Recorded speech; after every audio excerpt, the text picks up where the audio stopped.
Additional depreciation. Section 32, subsection 1, clause 2, subclause A. What are the conditions to claim additional depreciation? Now, as I told you earlier, additional depreciation is in addition to the normal depreciation which an assessee is entitled to on a particular asset. In order to claim this additional depreciation, there are certain conditions. Okay. The first condition is that the assessee should be engaged in the business of manufacture or production of any article or thing. Or in other words, it should be an industrial undertaking, right, which is engaged into the business of manufacture and production of any article or thing. If, let's say, for example, if you are in the service sector, you will not be entitled to additional depreciation, right?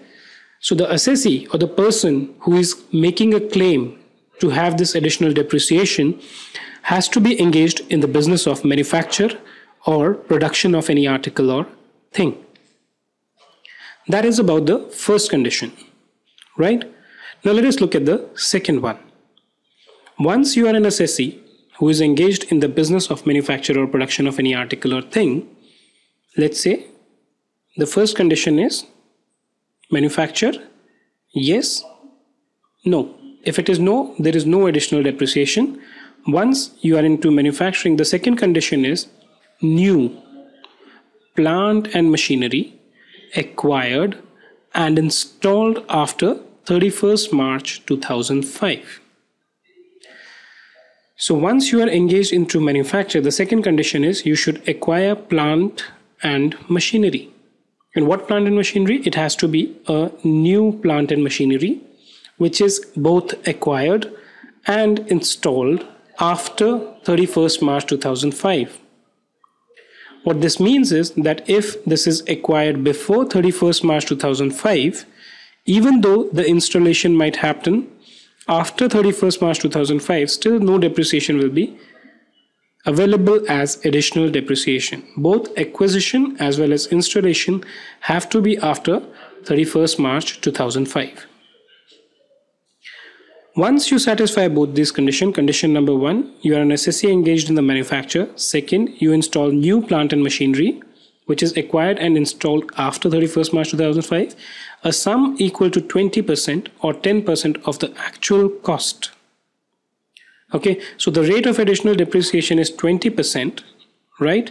But if the asset is put to use for less than 180 days, this is something which you're going to understand in the next video. If the asset is put to use for less than 180 days, then the depreciation is available at 50% of the rate or 10%. And 10% of what? Of the actual cost of such plant and machinery, okay, shall be allowed as a depreciation deduction in the year when the machinery is first put to use. Okay, so let's say, for example, let me give you an example here that will clarify things. Suppose I acquired, installed.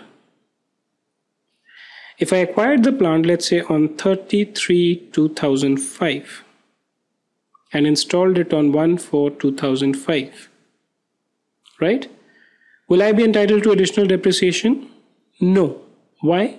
Because the acquisition has not happened after 31st March 2005. That's the condition which was there, right? Acquired and installed after 31st March 2005. Second, acquisition happened on 1/4/2005, right? And installation also happened, let's say, on the same date. Because both the acquisition and the installation happened after 31st March 2005, I am entitled to additional depreciation. Now, if, let's say, for example, the acquisition happened on 1/4/2005, but the installation happened on, let's say, 30th November 2005. Then if I see the asset is put to use for financial year 04/05, the asset is put to use only for December, which is 31 days, January plus February plus March, okay, or 121 days. Whenever the asset is put to use for less than how many days? Now remember, this is what we had discussed earlier. Less than 180 days. Then depreciation is allowed at 50%. Right? You are entitled to half the year depreciation. So in this case, the depreciation shall be allowed at 10%. Whereas in this case, you will be allowed depreciation at the rate of 20%. Right?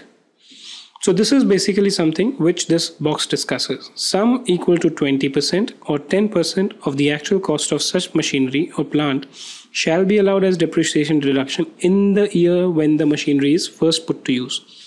Now please note that this depreciation of additional depreciation is allowed only once.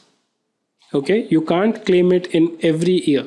It has to be allowed only in the year when the asset is first put to use. And when the put to use is less than 180 days, depreciation is 10%. Also, one other thing which you need to note here is, let's say you acquire asset for 100. Okay, your normal depreciation is 15. Your additional depreciation, let's say at 20%, is 120. Right? This value of 20 is also to be reduced from the cost of asset. So 100 minus 15 minus 20 will give you 65. Next year you will be entitled to depreciation on 65 and not 100 minus 15, 85. Right? So 65 is the correct value for depreciation for next year and not 85. Right? A simple thing, but just for the sake of clarity, I thought let me just bring this point out to you. Now, even in order to claim additional depreciation, there are certain conditions which are available that we'll see in the next video or the next slide.